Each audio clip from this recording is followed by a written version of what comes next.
Um outro fato importante destacar nesse contexto da Guerra Fria internamente, quando a gente estava falando ainda da repressão, da questão do macartismo, é a questão da segregação. Vai ter um cachorro latindo aí, é dos vizinhos, não tem muito como impedir ele de ficar latindo. Né?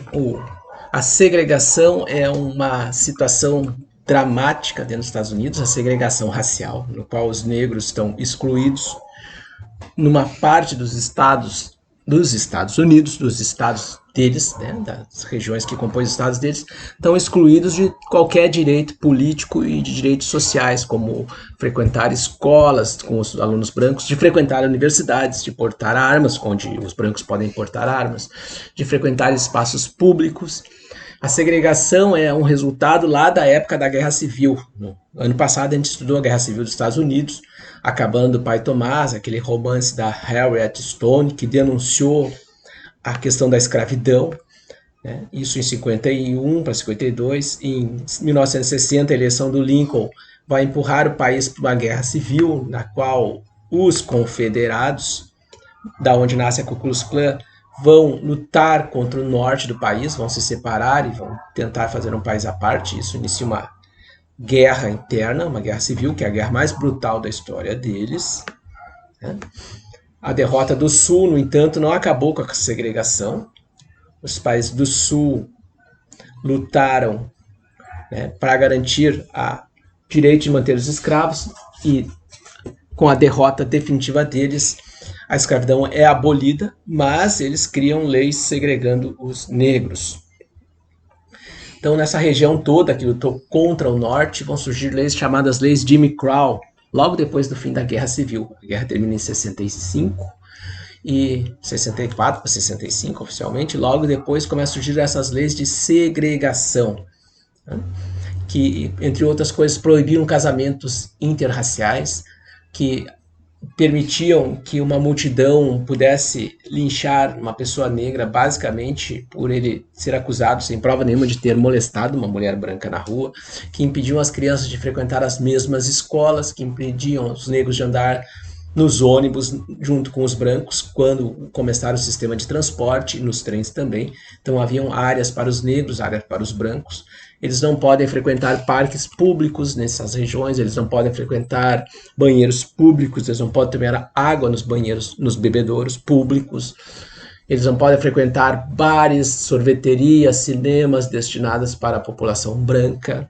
Os salários são muito menores, pagos para os negros.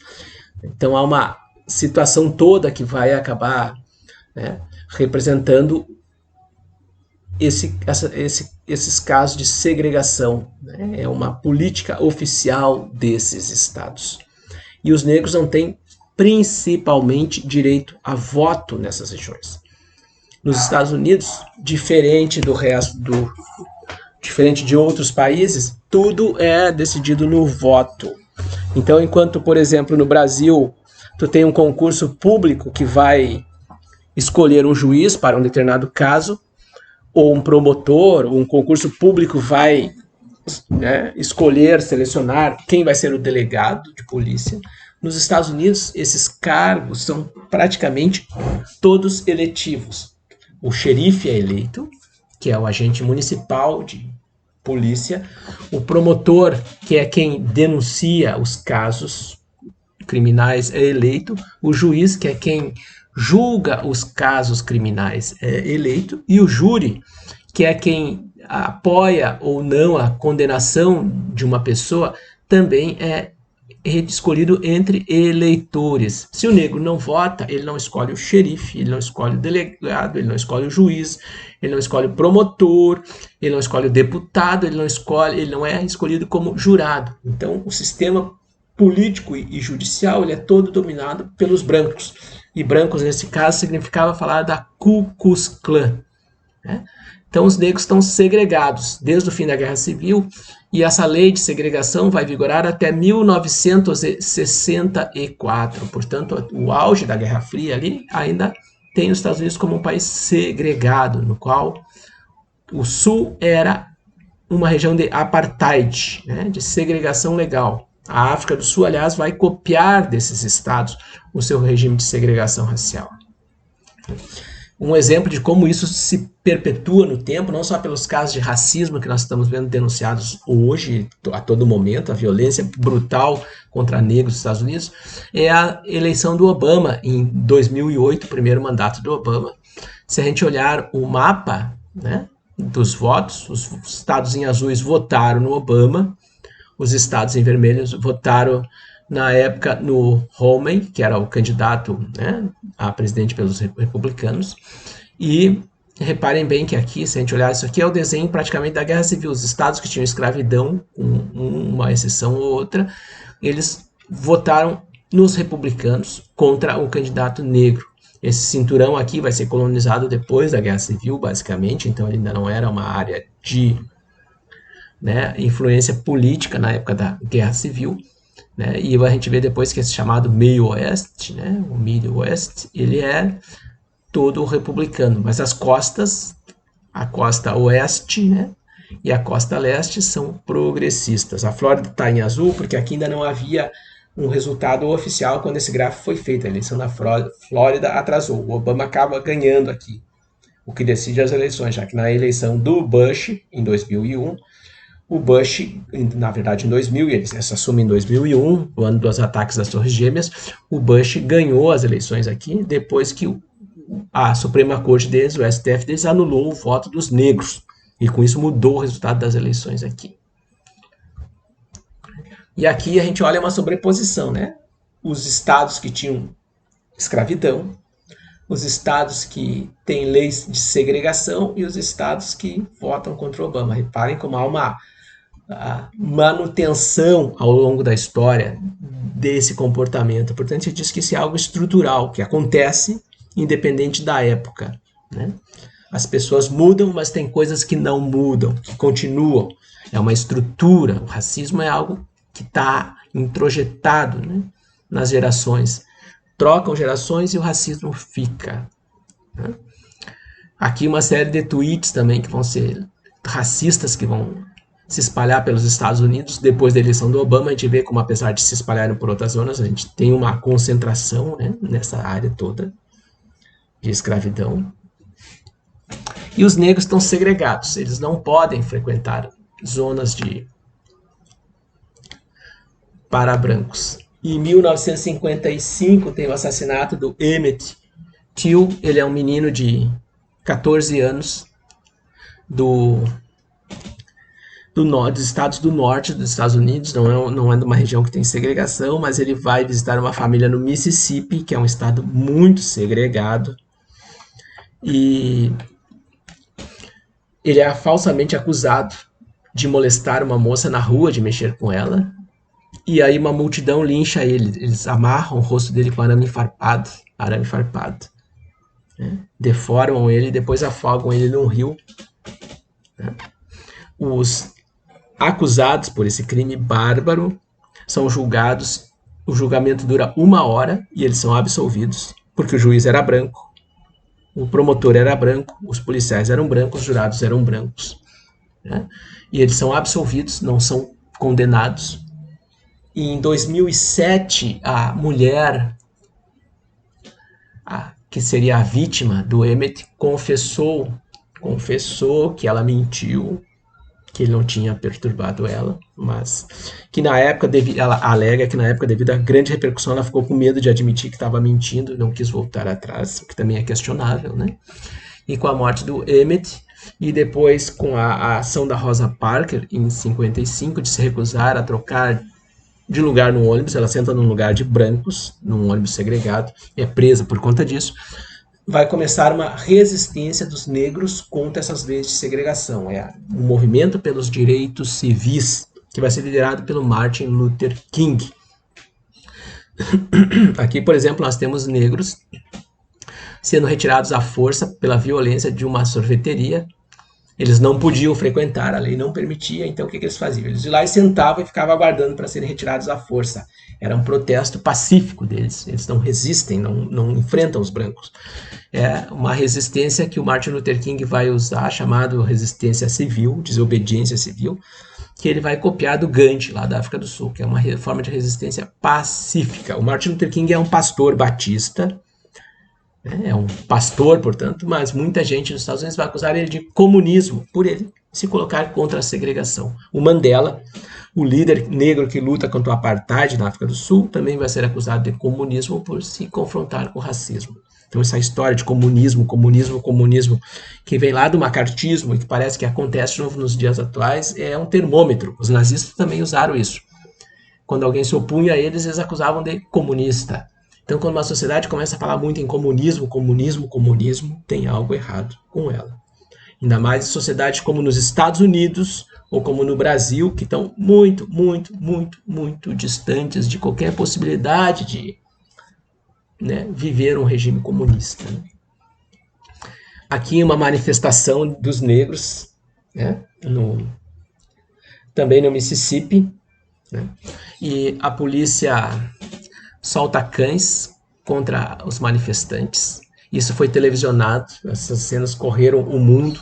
No norte dos Estados Unidos, jovens brancos universitários ficam horrorizados, porque nas cenas das câmeras de TV, os cães, né, atacam as pessoas, devoram parte do corpo das pessoas. Os cães soltados pela polícia, por uma polícia racial. E isso faz com que jovens brancos do norte dos Estados Unidos comecem a se engajar, ou seja, comecem a se envolver na luta pelos direitos dos negros. A principal bandeira dos negros é a abolição dessas leis de segregação, que eram chamadas leis Jim Crow, era o nome público dessas leis, e estabelecimento do direito de voto para os negros, para que eles pudessem também participar da escolha dos representantes, né, da polícia, do judiciário, da promotoria, dos políticos e fizessem parte dos jurados, minimizando a segregação. O agente do ódio racial mais importante da história dos Estados Unidos é a Ku Klux Klan. Vai ser considerado o maior grupo, o principal grupo de terrorismo interno. Depois da Primeira Guerra Mundial, a Klan chegou a ter 4 milhões de integrantes. 4 milhões. Né? Nos anos 60, ela vai ser colocada na lista de entidades terroristas, né, pelo governo dos Estados Unidos, e vai haver operações do FBI contra ela, mas ela principalmente começa a enfraquecer depois que, né, as histórias em quadrinhos, principalmente o Superman e o Batman, né, nos anos 50 e 60, vão protagonizar, né, aventuras lutando contra a Klan, na qual a Klan é o vilão. Por conta disso, né, as crianças e os adolescentes que consumiam isso e tinham o Batman, o Super-Homem como seus heróis, começam a ter uma noção mais clara do que de fato significava a Ku Klux Klan. Né? Então há um período de luta que vai inclusive envolver a indústria cultural, história em quadrinhos, para tentar enfrentar essa situação racial. Né? A violência racial, ela se dá principalmente pelo linchamento. Né? Isso é uma foto real, cuidado com os que são sensíveis aí. O linchamento é a principal forma de violência da Klan. Eles enforcam homens, mulheres, crianças, mas também há uma outra coisa muito violenta, além do espancamento ou do linchamento, que é a castração de jovens negros. Né? Centenas de meninos são castrados no sul dos Estados Unidos nessas ações da Klan. Então, o cartão de visita delas é a violência, protegida pela impunidade de sociedades nas quais os jurados, os juízes, a polícia e o promotor jamais condenariam esses membros da Klan, até porque muitas vezes esses próprios representantes do poder nesses estados do sul são membros da Klan. Né? E aqui nós temos um exemplo, né, de bares que são segregados, né? Áreas para brancos, áreas para pessoas de cor, como eles diziam. Eles não dizem negros, eles dizem pessoas de cor. Né? E dizem que a segregação é benéfica para as duas raças, como justificativa que os negros estão melhores se também não estiverem integrados. Ou seja, se eles não tiverem nenhum direito, eles estão melhores. Né? Aqui um exemplo de um bebedouro para brancos. E aí tem um cano aqui, uma extensão onde os negros podem tomar água, numa espécie de pia. Né? Um negro que tomasse água aqui podia ser linchado. Às vezes, para humilhar os negros, no final desse cano eles botavam uma latrina sanitária de banheiro, né, para os negros tomarem água. Eles também estão segregados nos ônibus, como eu falei para vocês. Aqui estão as áreas para brancos, lá no fundo as áreas para negros. Então eles não podem sentar nessas áreas para os brancos. No transporte público, né? Passageiros brancos, passageiros de cor, né? E aqui, em 1957, é o caso da Elizabeth Eckerford. tem 15 anos. Isso é no estado do Arkansas, é um dos estados com segregação, e eles conquistam na justiça, ela e mais 5 colegas, o direito de frequentar uma escola de ensino médio de brancos, segregada. Professor, mas por que eles querem fazer isso? Porque é parte da resistência civil, né? Eles precisam estar nesses espaços para serem reconhecidos como pessoas, como seres humanos. Quando a gente não vê as pessoas, a gente se dessensibiliza para a situação delas. Por isso que as políticas sociais de inclusão, de cotas, são muito importantes, para que essas pessoas ocupem os espaços que só os brancos ocupavam e tenham voz para, né, que as suas questões, as suas necessidades, né, também sejam atendidas. Eles eram todos os dias conduzidos por uma escolta do FBI para a escola, mas um dia ela se atrasou, os outros foram na frente, quando ela chegou eles já tinham ido, e ela ficou para trás. E aí uma multidão raivosa se junta para hostilizá-la, bater nela, xingar ela, jogar ovos nela. E aqui atrás tem um rosto, eu não me lembro exatamente o nome dessa senhora agora, que ficou muito conhecida porque é a marca da intolerância, do ódio, ela andando, avançando e a moça atrás gritando. As duas têm 15 anos, não parece, né? O ódio deforma um pouco a expressão dessas situações. A Elizabeth Eckerford, mais tarde, vai se formar, vai ser promotora de justiça, até onde eu me lembro estava viva, ainda não tem informação da morte dela.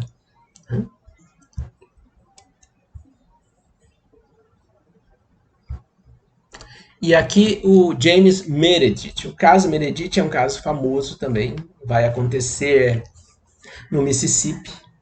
O James Meredith ganha na justiça, em 1960, o direito de frequentar uma universidade.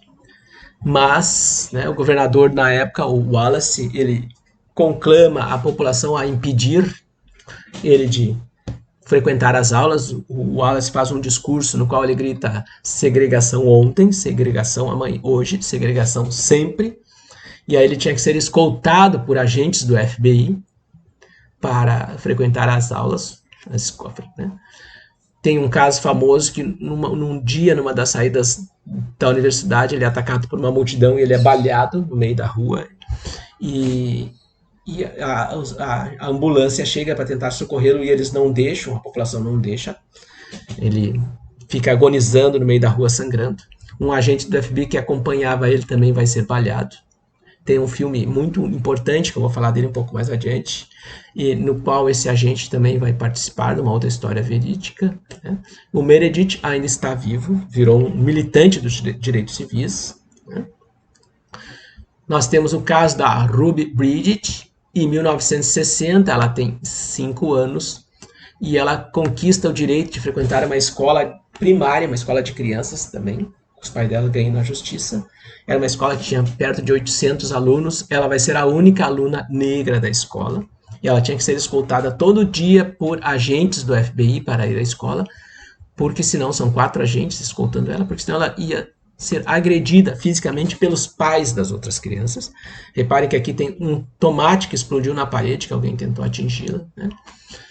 E no final do ano letivo, nesse ano de 1960, que ela ingressou nessa escola, ela era uma de 6 crianças que estavam estudando. Eram quase 800 crianças, e os pais das outras crianças tiraram as crianças da escola, porque havia uma criança negra estudando naquela escola. E no final do ano letivo, ela e 5 crianças frequentavam essa escola. Aqui ela sendo escoltada pelos agentes do FBI. Essa é a foto do James Meredith, que eu falei para vocês. Né? Ele foi baleado, está começando a sangrar, levou um tiro no abdômen, no meio da rua, está gritando de dor e a multidão ensandecida não deixa ninguém prestar socorro a ele.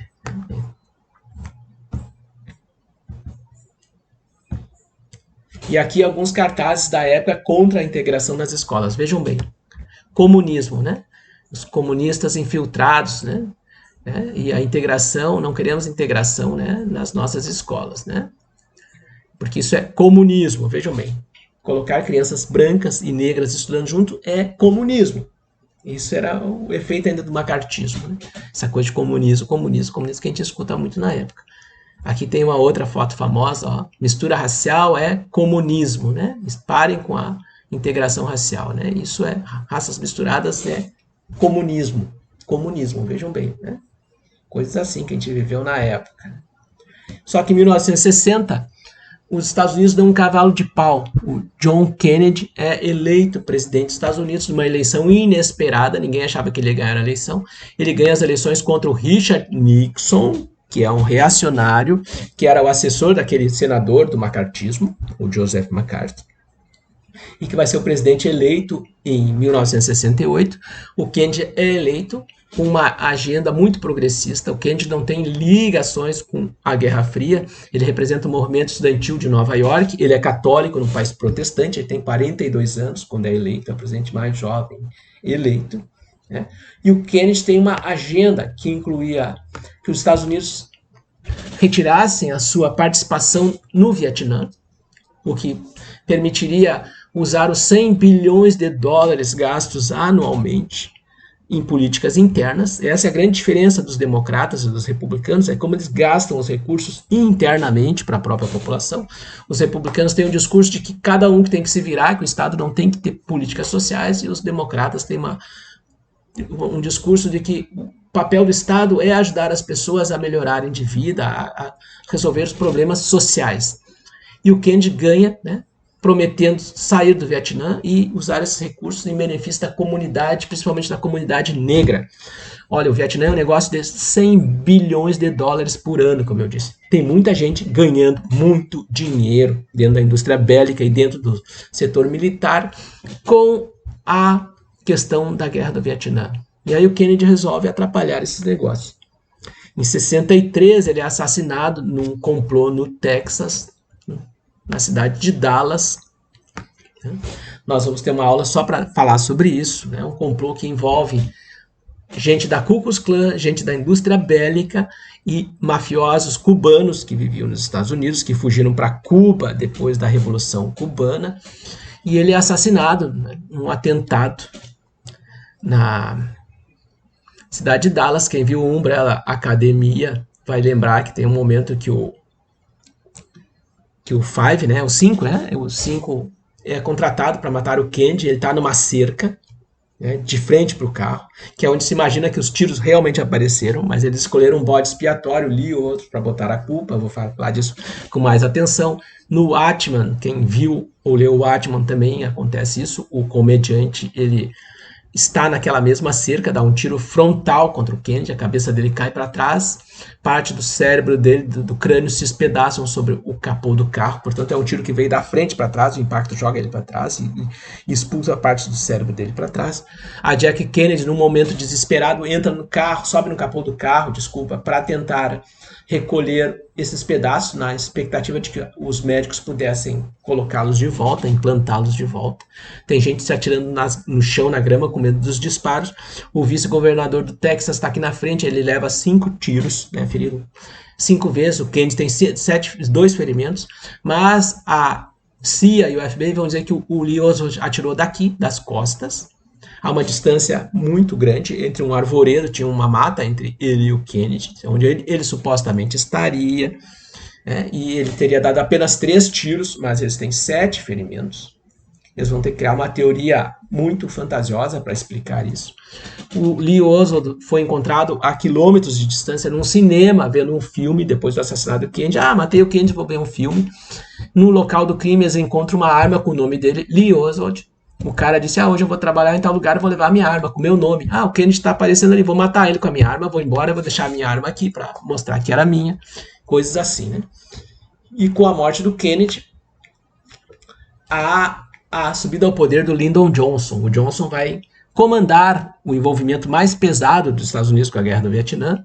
Também vai ser na época do Johnson que os golpes militares na América Latina começam. O Kennedy era um aliado da luta pelos direitos civis. Ele é um progressista internamente, ele tem vínculos com o Martin Luther King, e os dois juntos elaboram uma lei, a Lei dos Direitos Civis, que acabava com as leis de segregação. É uma emenda à Constituição que acaba com as leis de segregação nos estados. Os estados não podem estar acima da Constituição dos Estados Unidos.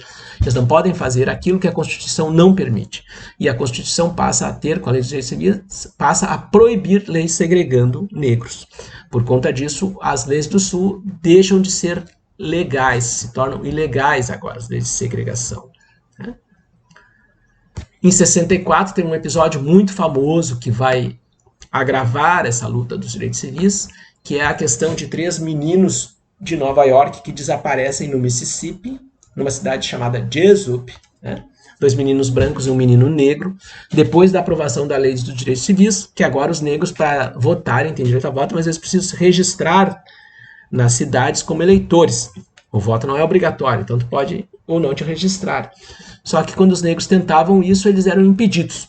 E aí jovens brancos do norte começam a ir para o sul para garantir que essas pessoas negras possam ter o direito de votar, que eles possam se registrar. E aí 3 meninos desaparecem no Mississippi, num processo no qual, à medida que o FBI começa a investigar, a Ku Klux Klan declara guerra ao governo dos Estados Unidos, e o Mississippi mergulha numa guerra, ele está em chamas, por isso esse episódio vai ser chamado de Mississippi Burning, Mississippi em chamas, e em 89, o Alan Parker, um diretor conhecido, que morreu há pouco, que fez o filme do Pink Floyd, The Wall, fez um filme sobre esse episódio, um filme muito importante também, que é tratando esse episódio.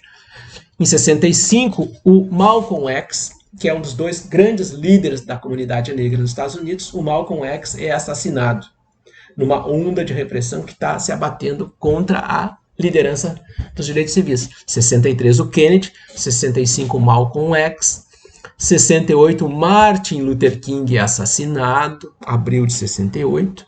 Finalmente, em junho de 68, o irmão do Kennedy, o Bob Kennedy, que era candidato a presidente dos Estados Unidos, também é assassinado.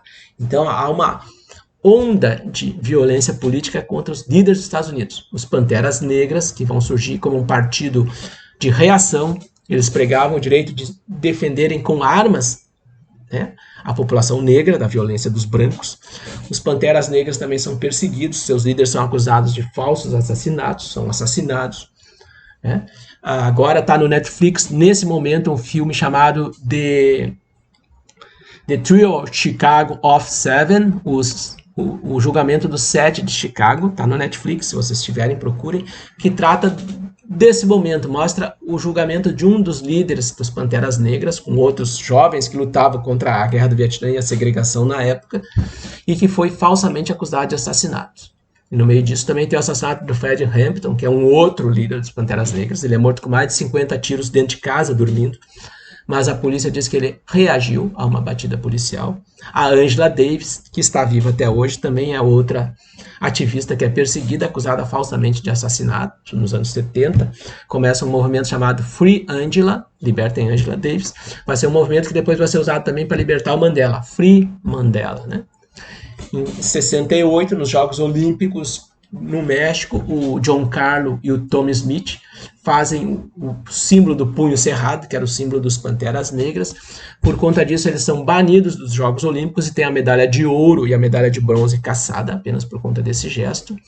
Então, o mundo desse período também é um mundo no qual a segregação tem um papel muito importante. Né? O reacionarismo, o conservadorismo dentro dos Estados Unidos, ele ainda é muito forte, e por conta daqueles movimentos lá dos anos 50, do macartismo, quem tentava se opor à segregação vai ser acusada de comunista. E uma onda de violência se abate contra a liderança desses movimentos, né, que leva à morte de um presidente, o assassinato de um presidente da República, de um candidato a presidente da República, que era senador, que é irmão dele, e de pelo menos 2 lideranças, das mais importantes lideranças negras dos Estados Unidos, o Malcolm X e o Martin Luther King. O Muhammad Ali, né, que é o campeão mundial de boxe, também vai ser perseguido nesse período, porque ele se recusa a ir para o Vietnã, e ele é uma influência muito forte na luta dos direitos civis, ele era um parceiro do Malcolm X, e por conta disso eles vão acusá-lo também de traição. Eles tentam recrutá-lo à força, de forma ilegal, ele já não tinha mais idade para ser recrutado para o exército, para mandá-lo para o Vietnã, para ver se ele morria. Ele se recusa, por conta disso ele é acusado de traição, condenado a 5 anos de prisão e tem o título de campeão mundial cassado. E ele só recupera esse título numa luta internacional que acontece no Zaire, 10 anos depois de terem cassado o título dele, né? Na qual o campeão está de volta. Então a segregação ela é uma marca dessa época também. Está envolvida no contexto da Guerra Fria e por conta da perturbação conservadora dentro dos Estados Unidos, eles vão ser acusados de comunista. Qualquer força que se movimentava dentro dos Estados Unidos questionando o sistema, o status quo, vira comunista. É isso.